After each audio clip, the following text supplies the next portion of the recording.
매월 15일이 되면 저는 온라인 뱅킹 앱을 확인합니다. 전 남편으로부터 2,100달러가 들어왔는지 확인하는 거예요. 이 돈이 제가 살아가는 거의 유일한 수입원이거든요. 그렇게 자연스럽게 대화를 나누게 되었고 커피쇼이 끝나고 같이 저녁을 먹기도 했어요. 데이비스는 정말 신사적이고 배려 깊은 사람이었습니다. 제가 학업으로 힘들어할 때마다 격려해 주었고 한국 문화에 대해 진심으로 궁금했어요. 6개월 정도 만나다가 저희는 사귀기 시작했습니다. 그때 저는 20살이었고 데이비스는 35살이었어요. 연애하는 동안 정말 행복했어요. 데이비스는 제가 한국인이라는 것을 특별하게 생각해 주었고 저도 그런 그의 마음이 고마웠거든요. 2000년에 석사 과정을 마치고 나서 저는 선택의 기로에 서게 되었어요. 한국으로 돌아갈 것인가 아니면 미국에 남을 것인가. 그때 데이비스 프로포즈를 했습니다. 소영한 나랑 결혼해 줄래? 너와 함께 가정을 꾸리고 싶어. 저는 한참을 고민했어요. 한국의 부모님께 전화를 들었더니 내가 좋아하는 사람이면 우리도 좋다라고 하시더라고요. 물론 처음에는 걱정도 많이 하셨지만 제가 행복해하는 모습을 보시고 마음을 여셨던 것 같아요. 2000년 가을 저희는 결혼했습니다. 간단한 식으로 했는데 한국에서 부모님과 언니가 오셨어요. 데이비스의 가족들도 저를 따뜻하게 맞아주었고 새로운 시작이 정말 기대되었거든요. 결혼 초기에는 저도 일을 했어요. 한인타운에 있는 학원에서 영어를 가르쳐 데이비스의 연봉이 당시 7만 달러 정도였는데 제가 버는 돈까지 합치면 생활하는데 무리가 없었어요. 2002년에 딸 지민이가 태어났습니다. 그때부터 제 삶이 완전히 바뀌었어요. 데이빗과 상의해서 저는 일을 그만두고 육아에 전념하기로 했거든요. 내가 벌을 테니까 넌 지민 이만 잘 키워라고 하더라고요. 처음에는 정말 행복했어요. 예쁜 딸과 하루 종일 시간을 보낼 수 있다는 게 꽃만 같았거든요. 데이빗도 퇴근하면 지민이를 예뻐해 주었고 주말에는 가족끼리 나들이도 자주 갔어요. 하지만 시간이 지나면서 조금씩 외로움을 느끼기 시작했어요. 하루 종일 아이와만 있다 보니 어른과 대화할 시간이 부족했거든요. 데이비스 퇴근해서 돌아와도 회사 일로 지친 상태여서 대화가 많지 않았어요. 특히 언어 문제가 있었습니다. 지민이가 자라면서 영어를 쓰기 시작했는데 저는 아직도 한국어가 더 편한 상태였거든요. 집에서는 한국어로 이야기하려고 해도 지민이는 영어로 대답하는 경우가 많았어요. 그래도 그때까지는 괜찮았어요. 데이비스의 수입도 꾸준히 늘었고 2005년에는 오렌지 카운티의 집도 샀거든요. 당시 집값이 65만 달러였는데 20년 모기지로 계약했어요. 지민이가 초등학교에 들어가면서 저는 다시 일을 시작하고 싶어졌어요. 근처 커뮤니티 칼리지에서 시간 강사 자리가 있다고 해서 일주일에 이틀 한국어를 가르치기 시작했거든요. 돈을 많이 버는 건 아니었지만 집 밖으로 나가서 사람들과 만날 수 있다는 게 정말 좋았어요. 미국에서 이혼한 지 이제 1년 반이 지났습니다. 53세의 나이에 새롭게 혼자 사는 법을 배우고 있어요. 한국에서 온 사람들은 저를 보며 부러워하기도 합니다. 학생들도 한국 문화에 관심이 많았고 제가 가르치는 일의 보람을 느꼈거든요. 그런데 2008년 금요일기가 터졌어요. 데이비스 다니던 회사가 구조조정을 하면서 월급이 삭감되었거든요. 저도 강의 시간이 줄어들었고 경제적으로 힘든 시기가 시작되었어요. 다행히 집을 잃지는 않았지만 모기지 페이먼트가 부담이 되기 시작했어요. 데이비스 스트레스를 많이 받으면서 집에서의 분위기도 조금씩 달라졌거든요. 전에는 퇴근하고 오면 지민이와 놀아주고 저와도 하루 있었던 일들을 이야기했는데 점점 피곤하다며 자기 방에 들어가는 시간이 늘어났어요.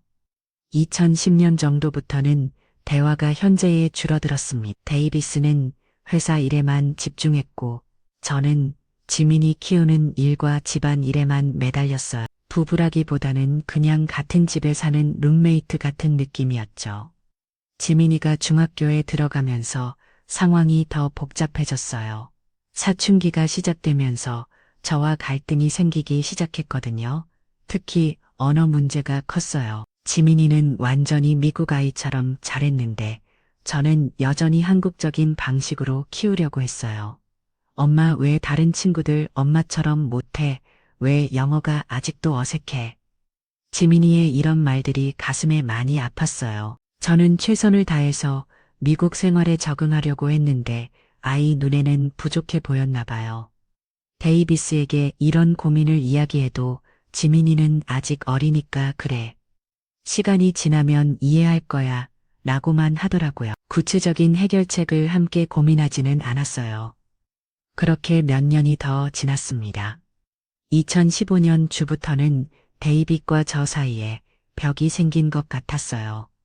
같은 집에 살지만 각자의 생활을 하는 느낌이었거든요. 데이비스는 회사에서 승진도 했고 연봉도 많이 올랐어요. 하지만 집에 있는 시간은 오히려 줄어들었죠.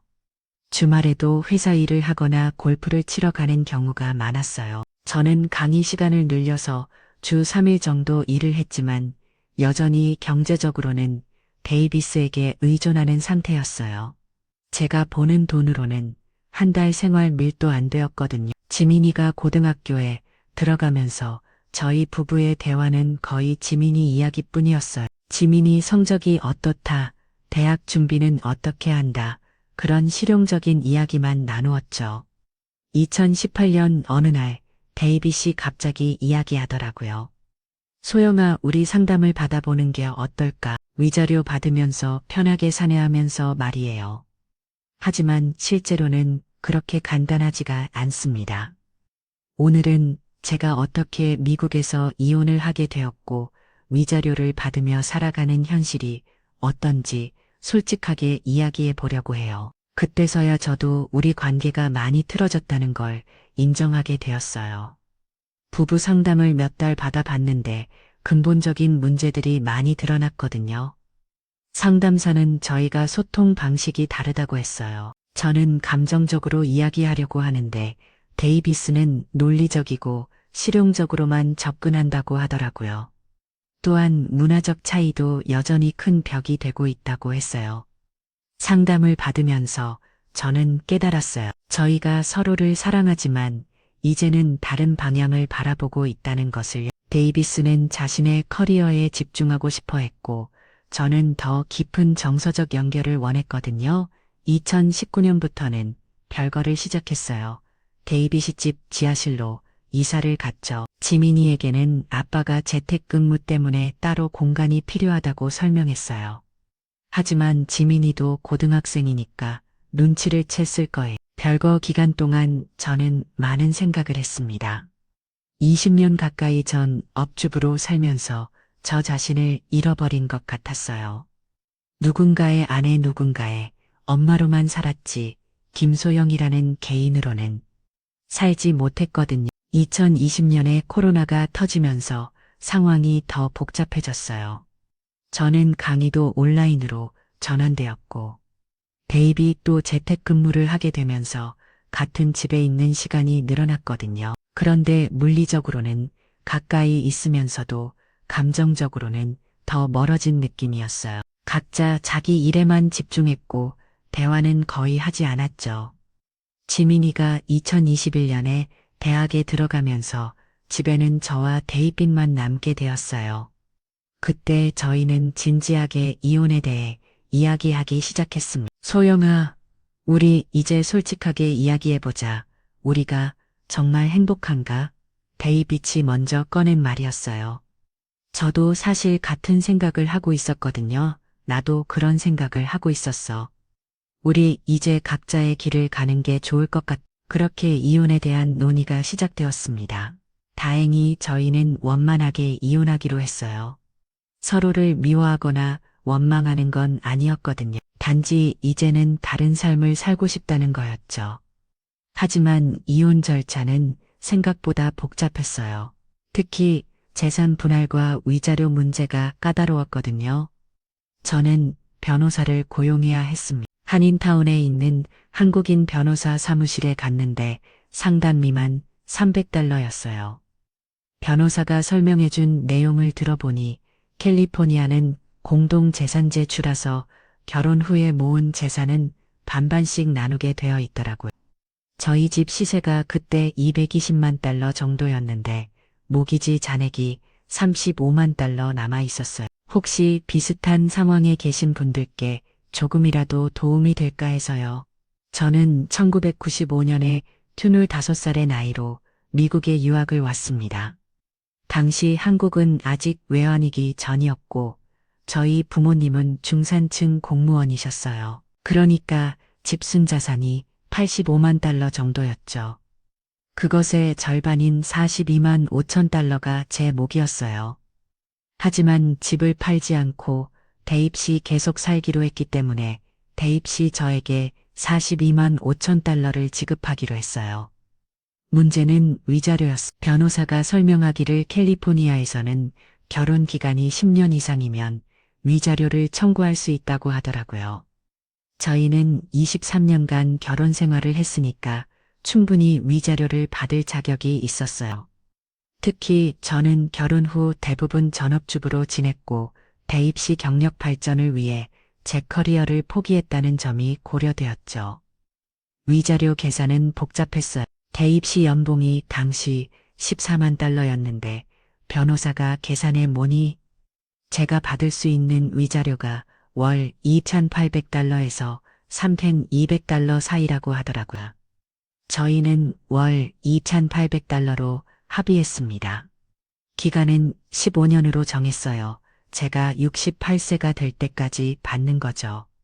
만약 제가 재혼하거나 대입 시 사망하면 위자료는 중단되기로 했어요. 그리고 대입 시 실직하거나 소득이 크게 줄어들면 위자료 액수를 재조정할 수 있다고 했죠. 변호사 비용은 총 $8,000가 나왔어요. 이혼 서류 준비부터 법원 출석까지 모든 절차를 도와주었거든요. 법원에서 최종 이혼 판결을 받은 건 2023년 3월이었어요. 판사가 저희 합의 내용을 검토하고 양 당사자가 동의한 내용이므로 승인한다고 하더라고요. 그렇게 23년간의 결혼 생활이 끝났습니다. 이혼 후 처음 몇 달은 정말 혼란스러웠어요. 갑자기 혼자 된다는 게 무섭기도 하고 자유로워진 것 같기도 하고 대입 시 집을 가져갔으니까 저는 새로운 곳을 찾아야 했어요. 오렌지 카운티에서 원룸 아파트를 렌트했는데 월세가 위자료 $2,800에서 월세 $2,950를 빼면 $850가 남아요. 여기서 생활비를 다 해결해야 하죠. 전기세에 가스비, 인터넷비를 합치면 월 $250 정도 나와요. 자동차 보험이 월 $220, 핸드폰 요금이 $60예요. 식비가 가장 큰 고민이에요. 혼자 사니까 많이 해봐야 $400 정도 들어갔는데 외식은 거의 할 수 없어요. 가끔 딸이 오면 같이 외식하는 정도죠. 건강보험은 오바마 케어를 통해 가입했는데 월보험료가 $400, 제 나이와 소득을 고려해서 정부 보조금을 받지만 그래도 부담이 커요. 계산해 보면 매달 $100에서 $200 정도가 남아요. 그 돈으로 의류 비화장품, 기타 잡비를 해결해야 하죠. 저축은 거의 할 수 없는 상태에 다행히 데이비스로부터 받은 $42만 5천 있어요. 이 돈은 은행에 넣어두고 비상금으로 생각하고 있어요. 혹시 건강에 문제가 생기거나 위자료가 중단될 상황에 대비했어요. 지금 가장 큰 고민은 일자리예요. 아버지는 교사셨고 어머니는 구청에서 일하셨죠. 영어 교육과를 졸업한 저는 미국에서 석사를 하겠다는 꿈을 가지고 있었습니다. 부모님도 딸이 미국에서 공부하는 것을 자랑스러워 하셨어요. 53세의 나이에 새로운 직장을 구하기가 쉽지 않거든요. 커뮤니티 칼리지에서 시간 강사로 일하고 있지만 한 달에 $800 정도밖에 안 벌어요. 풀타임 직장을 구하려고 여러 곳에 이력서를 냈는데 연락이 오는 곳이 거의 없어. 한국어 교사나 번역일은 경쟁이 치열하고 다른 분야는 경험이 부족하다고 하더라고요. 때로는 한국으로 돌아갈까 생각해 보기도 해요. 하지만 지민이가 미국에 있고 한국에서도 53세에 새로 시작하기는 쉽지 않을, 무엇보다 위자료를 포기하기가 아까워요. 딸 지민이와의 관계는 이후로 오히려 좋아졌어요. 대학을 졸업하고 로스앤젤레스에서 직장을 구했는데 한 달에 한 번씩은 저를 보러 와요. 엄마 이혼해서 다행이야. 예전에 엄마가 많이 우울해 보였거든. 지민이의 이런 말을 들으니 마음이 복잡했어요. 제가 힘들어하는 걸 아이도 알고 있었던 거죠. 지민이는 제게 다시 연애를 해보라고 권하기도 해요. 엄마도 이제 자신을 위해 살아라고 하면서요. 하지만 53세에 새로운 사람을 만난다는 게 쉽지는 않아요. 가끔 한인 커뮤니티 모임에 나가보기도 하는데 비슷한 처지의 여성분들이 생각보다 많더라고요. 이혼하고 위자료 받으며 사는 분들이 꽤 있어요. 그분들과 이야기해보면 다들 비슷한 고민을 가지고 있어요. 경제적 불안정과 앞으로의 계획에 대한 걱정이요. 어떤 분은 위자료를 받는 동안 간병사 자격증을 따서 파트타임으로 일하고 있다고 하더라고요. 또 다른 분은 온라인으로 한국 물건을 파는 사업을 시작했다고 해요. 저도 뭔가 새로운 일을 시작해 보고 싶어요. 한국어 과외를 더 많이 하거나 온라인으로 한국 문화를 가르치는 일을 해볼까 생각 중이에요. 요즘은 유튜브나 온라인 강의가 인기라서 그런 쪽으로도 도전해 보려고 해요. 제가 20년 넘게 미국에서 살면서 겪은 경험들을 다른 한국 분들과 나누고 싶거든요.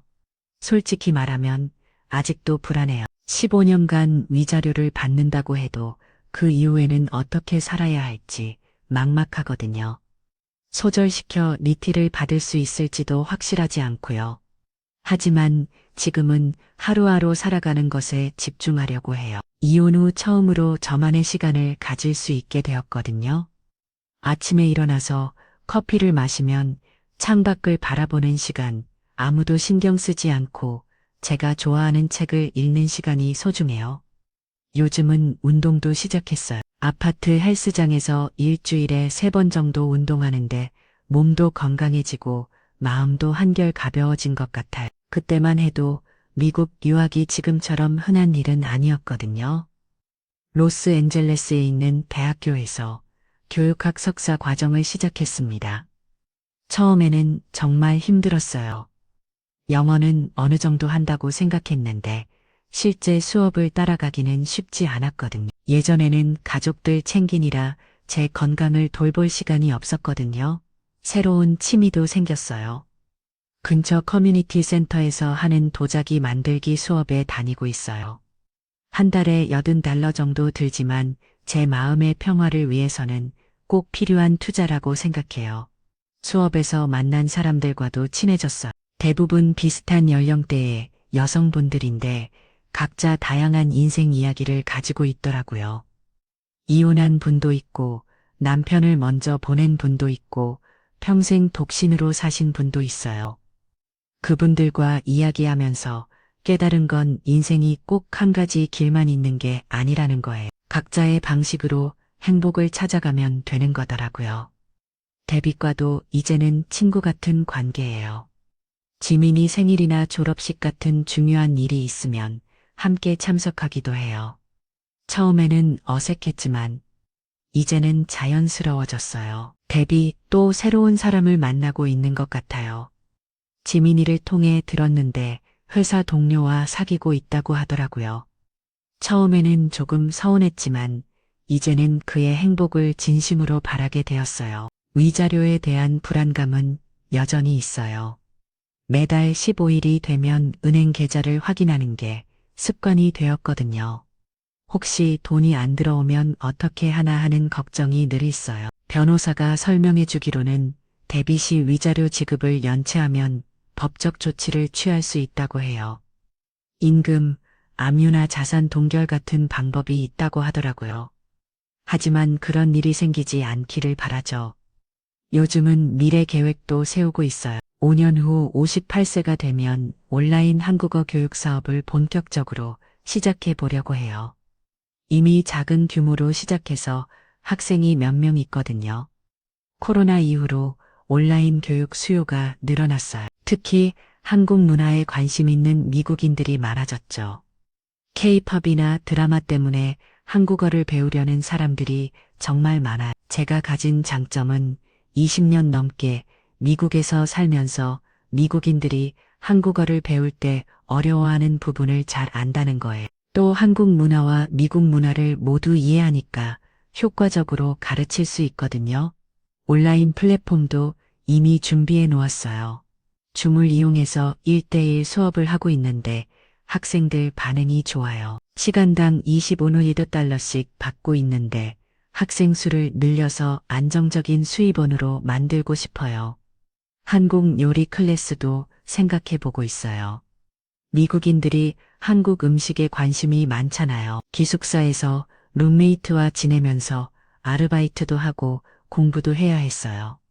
학교 도서관에서 주 쉬시간씩 일했는데 그 돈으로 생활비를 충당했죠. 부모님께서는 학비와 기본 생활비만 보내주실 수 있었거든요. 제가 김치 담그는 법이나 불고기 만드는 법을 가르치면서 한국 문화도 함께 전달할 수 있을 것 같아요.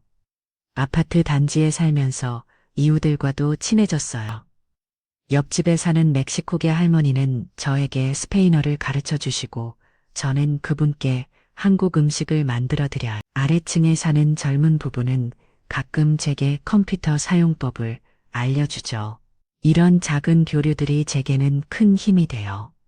혼자 사는 게 외롭기도 하지만 이웃들과의 소소한 만남이 일상에 활력을 주거든요. 건강 관리에도 신경을 많이 쓰고 있어요.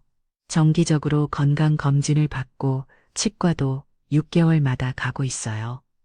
보험이 커버하는 범위 내에서 최대한 관리하려고 해요. 혹시 나중에 큰 병이 생기면 어떻게 하나 하는 걱정도 있지만 지금은 할 수 있는 예방에 집중하고 있어요. 운동하고 건강한 음식 먹고 스트레스 관리하는 것이 최선이죠. 가끔 한국에 있는 부모님과 언니가 그리워요. 코로나 때문에 3년 동안 못 갔다가 작년에 처음 한국에 다녀왔거든요. 부모님께서 많이 늙으신 모습을 보니 마음이 아팠어요. 부모님은 제 이혼 소식을 듣고 처음에는 많이 걱정하셨어요. 혼자서 어떻게 살려고 그러냐고 하시면서요. 하지만 제가 나름대로 잘 지내고 있다는 걸 보시고 이제는 응원해 주세요. 내가 행복하면 우리도 좋다.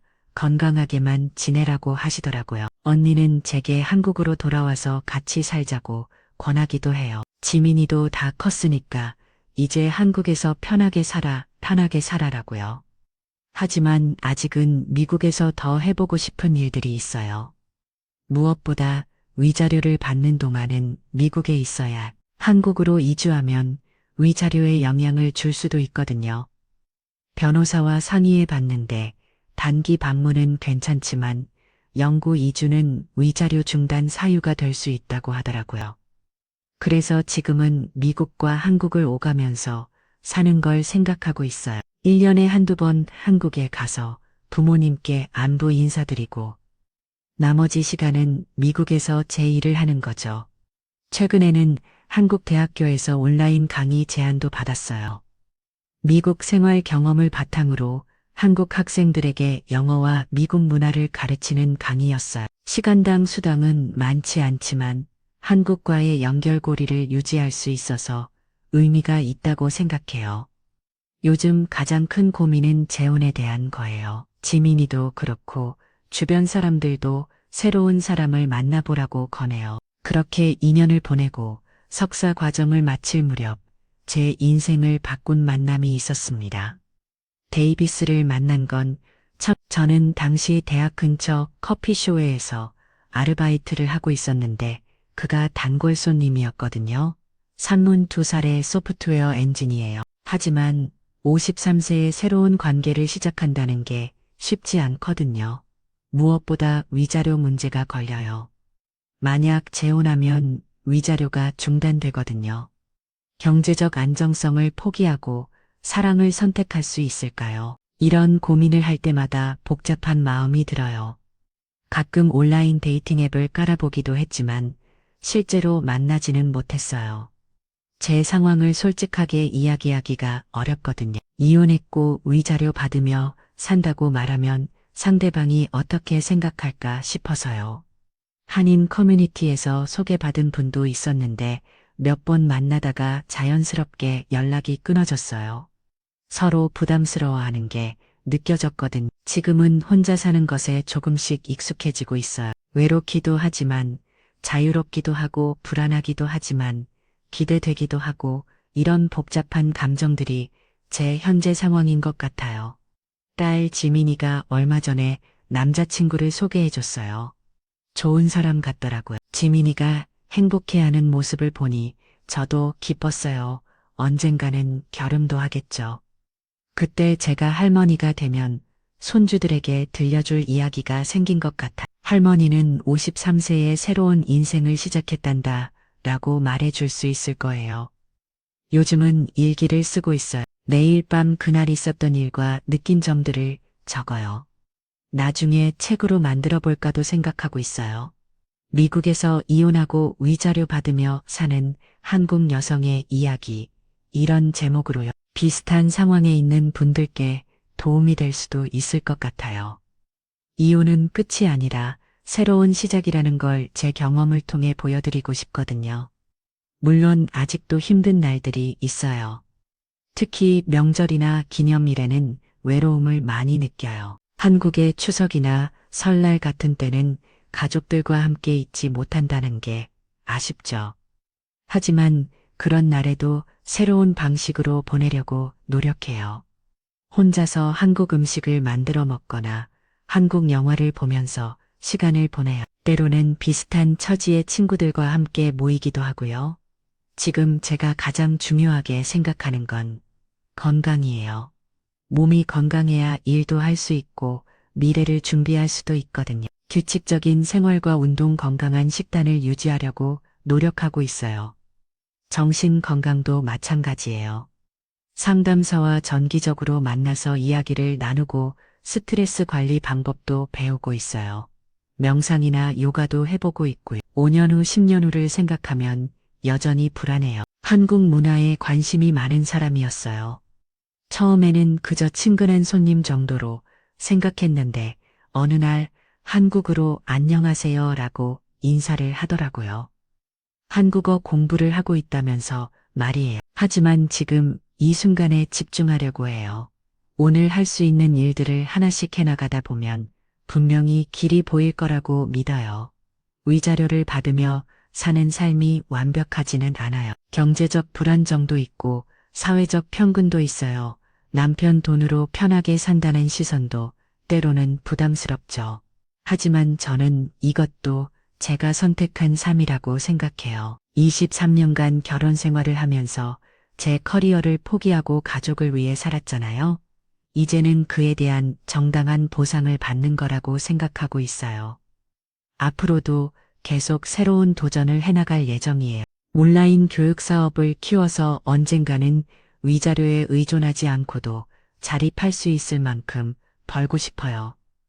그리고 제 경험을 다른 사람들과 나누면서 조금이라도 도움이 되고 싶어요. 이혼을 생각하고 있거나 이미 이혼한 한국 여성들에게 희망의 메시지를 전하고 싶거든요. 인생의 한 번으로 끝나는 게 아니라 언제든지 새로 시작할 수 있다는 걸 제 삶으로 보여드리고 싶어요. 53세에 시작한 새로운 인생이지만 저는 나름대로 만족하며 살고 있어요. 완벽하지는 않지만 제가 선택한 길이고 최선을 다해 걸어가고 있어요. 혹시 저와 비슷한 상황에 계신 분들이 계시다면 너무 두려워하지 마세요. 분명히 길은 있어요. 시간이 걸리더라도 차근차근 준비하다 보면 새로운 삶을 시작할 수 있어요. 저처럼요.